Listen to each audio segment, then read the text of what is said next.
Olá pessoal, tudo bem com vocês? Bom pessoal, me chamo Leonardo Miranda, certo? Sou professor de Química, tá? Sou aluno do curso de Licenciatura em Química do Instituto Federal do Piauí e estou pagando uma disciplina chamada Estágio Supervisionado 4. Essa disciplina me possibilita a lecionar, tá certo? A ministrar aulas de Química, no caso será para a turma de vocês, tá bom? Então, estarei ministrando aulas de Química nesse período para vocês. Bom, irei dar continuidade ao assunto que o professor Cílio passou na aula passada, né, isso, que foi propriedades coligativas. Hoje eu vou fazer só uma pequena revisão, relembrar algo que foi dito na aula anterior e dar continuidade ao conteúdo, tá bom, pessoal? Trouxe aqui para a gente analisar 3 imagens, tá certo? Essas 3 imagens, elas têm a ver com propriedades coligativas, tá bom? Bom, o que eu quero de vocês? Eu quero que vocês analisem, eu vou fazer 3 questionamentos, tá certo? E no final da aula, vocês provavelmente terão as respostas para essas perguntas que irei fazer, para estes questionamentos, ou provavelmente vocês conseguirão responder essas perguntas devido aos conteúdos já vistos, às aulas já vistas anteriormente pelo professor, tá certo? Então vamos lá. Na primeira imagem, eu tenho uma panela de pressão sob cozimento, né? E aí eu faço a pergunta para vocês. Por que os alimentos são cozidos mais rapidamente numa panela de pressão? Né? Na segunda imagem, eu tenho algumas flores dentro de um frasco de água, não é isso? Então, eu faço o seguinte questionamento. Por que as flores se mantêm viçosas por algum tempo enquanto seus caules estão mergulhados em água? Por quê? Na terceira imagem, vocês podem perceber que eu trouxe aqui uma alface, né? Isso, uma salada, uma alface. E por cima dessa alface tem sal, não é isso? Então, por que as verduras elas murcham mais rapidamente quando temperadas com sal? Bom, pessoal, como eu falei, tentem assistir a aula, prestar bastante atenção para poder responder esses questionamentos ou fazer pesquisas por fora para a gente poder, tá certo? Entender o conteúdo de uma forma prática também, tá certo? Bom, pessoal, vamos fazer uma breve revisão antes de partirmos, né, para a nossa aula. Então, o que são propriedades coligativas? Creio que o professor de vocês já falou para vocês na aula passada, né, que são propriedades que dependem da concentração das partículas de soluto na solução e não da natureza dessas partículas. Bom, ou seja, né, dependem da concentração do meu soluto e não da concentração. Tá?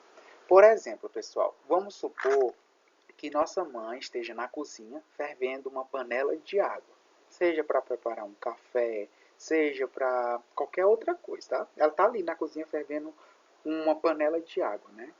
E aí ela começa a adicionar cloreto de sódio. Mas professor, o que seria isso, cloreto de sódio? Gente, o cloreto de sódio é o famoso sal de cozinha, para quem não conhece, tá bom? E aí nesse caso, ela começa a adicionar ali, né, na panela, o sal de cozinha. Então vamos lá. A água é nosso solvente, a água que está fervendo é o nosso solvente, e o sal que ela está adicionando é o nosso soluto. Nesse caso, pessoal, a água ela entrará em ebulição numa temperatura maior devido ao soluto que está sendo adicionado, tá bom? E a pressão de vapor ela irá diminuir. Isso seria um exemplo prático para nossas propriedades coligativas, tá? Bom, na aula passada, o professor falou também sobre os efeitos coligativos. Tá? Creio que ele falou sobre a tonoscopia ou tonometria, né? Que é o abaixamento da pressão de vapor. Falou também sobre a ebulioscopia ou ebuliometria, que seria a elevação da temperatura de ebulição, né, isso, o aumento. Falou também sobre a crioscopia ou criometria. O que seria crioscopia ou criometria? Está relacionado à diminuição da temperatura de congelamento. E falou também sobre a pressão osmótica. Eu acho que ele não chegou a comentar sobre essa pressão osmótica ainda. Mas a pressão osmótica é a variação, tá certo? Ela tem a ver com a variação da pressão osmótica. A gente irá ver nos próximos slides, tá bom? Crioscopia ou criometria. Bom, a crioscopia é o estudo do abaixamento da temperatura de congelamento de um líquido provocado pela dissolução de um soluto não volátil sobre mesma pressão externa. Ou seja, quando se dissolve um soluto, certo, não volátil em um líquido, observa-se que a temperatura de congelamento ou de congelação do líquido diminui. Gente, esse tal abaixamento da temperatura de congelamento da solução é chamado de efeito crioscópico, tá bom? Trouxe aqui para a gente analisarmos juntos, um exemplo prático, que é da água do mar, né? Um bom exemplo de crioscopia é a água do mar, né? Pois ela não congela nem nos polos, uma vez que a concentração de sais na água reduz a temperatura de fusão, que é de 0 graus Celsius, né, para a água pura, que é ainda menor para a água salgada. Então, veremos agora a lei de Raoult. O que seria essa lei de Raoult? Quem a criou? Tá? Qual seria o conceito de lei de Raoult? Bom, pelo que vimos no item anterior, não é isso? Os três efeitos, tanométrico, ebuliométrico e criométrico, chamados em conjunto de efeitos coligativos ou propriedades coligativas, eles estão relacionados entre si, né, que devem obedecer a uma única lei. De fato, pessoal, lá no século XIX, tá, um cientista francês chamado François-Marie Raoult estudou os efeitos coligativos e chegou à seguinte conclusão. Segundo ele, dissolvendo-se um mol de qualquer soluto, não volátil e não iônico, em 1 kg de solvente, quilograma de solvente, observa-se sempre o mesmo efeito tonométrico, ou ebuliométrico, ou criométrico. Tá? Bom, numa solução de soluto não volátil e não iônico, o efeito coligativo ele é proporcional à molaridade da solução. Podemos escrever então. É o seguinte, eu trouxe 3 fórmulas, não é isso, sobre a teoriazinha aqui de Raoult. Tá? Não precisam vocês decorarem essas fórmulas, tá? Depois, nos exercícios, vocês irão aplicar nas questões e vão perceber como é fácil. Tem outras, certo? Que a gente vai descobrindo ao longo das aulas, tirando as dúvidas, e também tem no livro de vocês, tá? Onde, pessoal, esse KT bem aqui significa constante tonométrica molar do solvente, tá certo? Esse W aqui significa molaridade, não confunda com molaridade. Molaridade é uma coisa e molaridade é outra coisa. Nós temos aqui o ΔTE, tá certo? Onde esse KE significa a constante ebuliométrica molar do solvente. O W aqui que eu já falei, que é a molaridade, tá certo? O Kc significa constante criométrica molar do solvente e o W a molaridade, tá bom? Efeito osmótico. Bom, trouxe aqui alguns exemplos práticos para analisarmos juntos, tá bom? Percebam na primeira imagem aqui. Trouxe uma plantinha e essa planta ela está submersa num frasco com água, não é isso?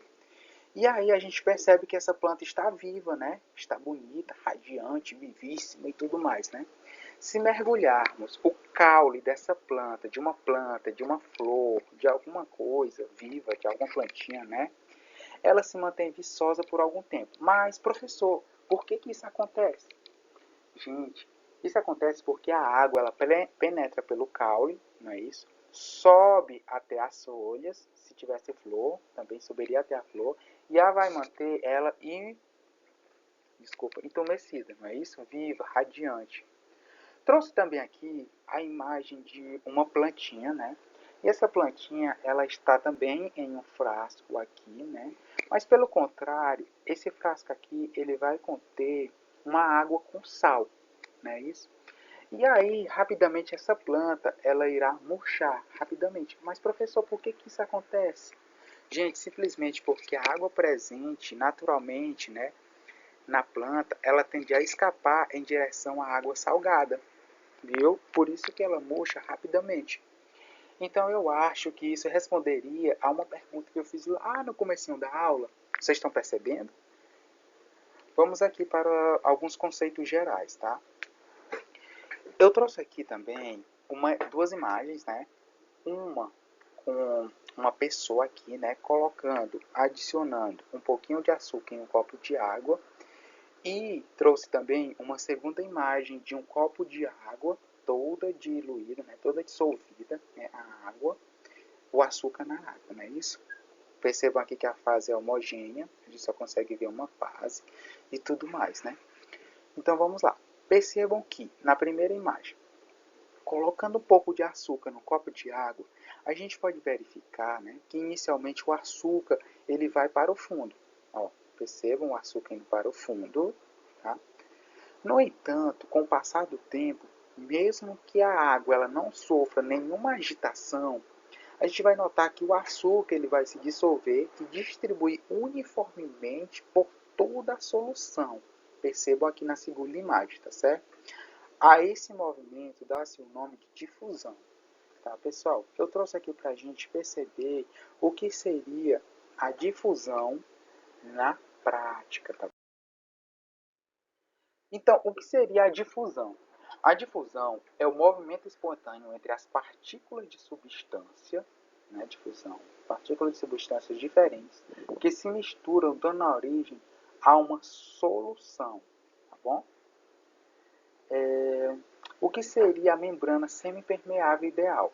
A membrana semipermeável, ela permite a passagem do solvente, tá certo? No caso a água, e impede a passagem do soluto. A osmose. O que seria essa osmose? Qual é o conceito de osmose? Osmose, pessoal, é o movimento do solvente, né, através de uma membrana semipermeável. E aí a gente tem dois subclasses da osmose, que é a endosmose e a exosmose. A endosmose, como o próprio nome já diz, endo significa dentro e exo significa fora, onde a endosmose, né, a água ela pode entrar na solução, ela pode entrar, e a exosmose, a água ela pode sair da solução, tá bom? Bom, pressão osmótica. A pressão osmótica, né, é a pressão exercida sobre a solução para impedir sua diluição pela passagem do solvente puro através de uma membrana semipermeável. Bom, pessoal, bom, professor, e o que seria essa osmometria? A osmometria é o estudo e a medição da pressão osmótica das soluções.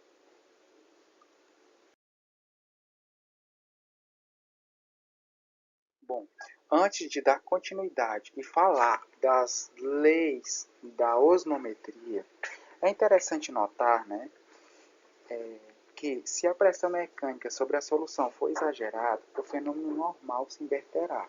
Isto é, o solvente passará da solução para o lado do solvente puro, né? É o que se denomina de osmose reversa. Essa osmose reversa ela é empregada em processo de dessalinização da água do mar para a obtenção de água potável. Seria retirada da água da grande quantidade de sal, né, para transformar em água potável. A gente vai estudar agora um pouco das leis da osmometria. O que seriam essas leis da osmometria? tá? A primeira lei da osmometria fala que, em temperatura constante, a pressão osmótica é diretamente proporcional à molaridade da solução. Tá ok? Já a segunda lei da osmometria vai falar que, em molaridade constante, a pressão osmótica ela é diretamente proporcional à temperatura absoluta da solução. E por fim, pessoal, irei falar para vocês um pouco da classificação das soluções, né? Essas soluções, elas são classificadas em hipertônica, isotônica e hipotônica. As soluções hipertônicas é quando a concentração do soluto é maior que a concentração do solvente, ou seja, temos uma grande quantidade de soluto, vamos supor açúcar, do que de água. Isotônica, ela vai ter a mesma tensão ou a mesma concentração, isso igual. Hipotônica, né, é a solução que apresenta a menor concentração de soluto, vamos supor, a menor concentração de sal, né, do que outra solução que encontra separada da primeira por uma membrana semipermeável, tá bom, pessoal? Bom, eu quero que vocês façam uma pesquisa, aprofundem um pouco sobre essa temática, essas classificações das soluções, sobre hipertônica, isotônica e hipotônica, tá bom? E façam anotações no caderno. Qualquer dúvida, podem estar deixando suas perguntas lá na plataforma. Tá? Nas próximas aulas, vou disponibilizar o meu e-mail, tá? Meu e-mail pessoal, para a gente poder também estar se comunicando. Provavelmente o WhatsApp e tudo mais, tá? Pessoal, bons estudos, tá? Boa aula, espero que vocês tenham gostado. E é isso, até a próxima.